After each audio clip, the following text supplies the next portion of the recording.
पंचतंत्र की कहानियां। चाल। एक नदी के किनारे एक विशाल पेड़ था। उस पेड़ पर बगुलों का एक बहुत बड़ा झुंड रहता था। उस पेड़ के कोटर में एक काला नाग रहता था। जब बगुले के अंडे से बच्चे निकल आते तो मौका मिलते ही वह नाग उन्हें खा ले जाता था। इस प्रकार बरसों से काला नाग बगुलों के बच्चे हड़पता आ रहा था। बगुले भी वहां से जाने का नाम नहीं लेते थे, क्योंकि वहां नदी में कछुओं की भरमार थी। कछुओं का नरम मांस बगुलों को बहुत अच्छा लगता था। इस बार नाग जब एक बच्चे को हड़पने लगा तो पिता बगुले की नजर उस पर पड़ गई। बगुले को पता लग गया कि उसके पहले बच्चों को भी वह नाग खाता रहा होगा। उसे बहुत दुख हुआ।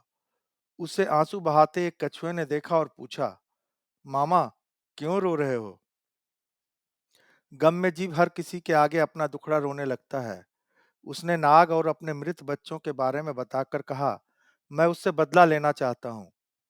कछुए ने सोचा, अपने बच्चों के गम में मामा रो रहा है, पर जब यह हमारे बच्चे खा जाता है तब तो कुछ ख्याल नहीं आता कि हमें कितना गम होता है। तुम सांप से बदला लेना चाहते हो तो हम भी तो तुमसे बदला लेना चाहेंगे। बगला अपने शत्रु को अपना दुख बताकर गलती कर बैठा। चतुर कछुआ एक तीर से दो शिकार करने की योजना सोच चुका था। वह बोला, मामा, बदला लेने का मैं तुम्हें बहुत अच्छा उपाय सुझाता हूँ। बगलों ने अधीर स्वर में पूछा, जल्दी बताओ, वह उपाय क्या है? मैं तुम्हारा एहसान जीवन भर नहीं भूलूंगा। कछुआ मन ही मन मुस्कुराया और उपाय बताने लगा।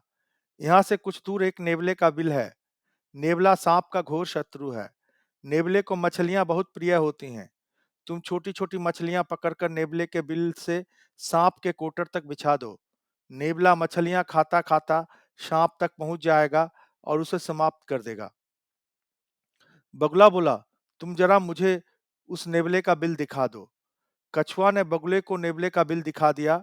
बगुले ने वैसा ही किया जैसे कछुए ने समझाया था। नेवला सचमुच मछलियां खाता हुआ कोटर तक पहुंचा। नेवले को देखते ही नाग ने फुंकार छोड़ी।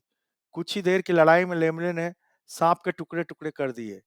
बगुला खुशी से उछल पड़ा। कछुए ने मन ही मन में कहा, यह तो शुरुआत है मूर्ख बगुले। अब मेरा बदला शुरू होगा और तुम सब बगुलों का नाश होगा। कछुए का सोचना सही निकला। नेवला नाग को मारने के बाद वहां से नहीं गया। उसे अपने चारों ओर बगुले नजर आए। उसके लिए महीनों का खाना था। नेवला उसी कोटर में बस गया जिसमें नाग रहता था और रोज एक बगुले का अपना शिकार बनाने लगा। एक एक करके सारे बगुले मारे गए। सीख, शत्रु की सलाह में निश्चित ही उसका स्वार्थ छिपा होता है।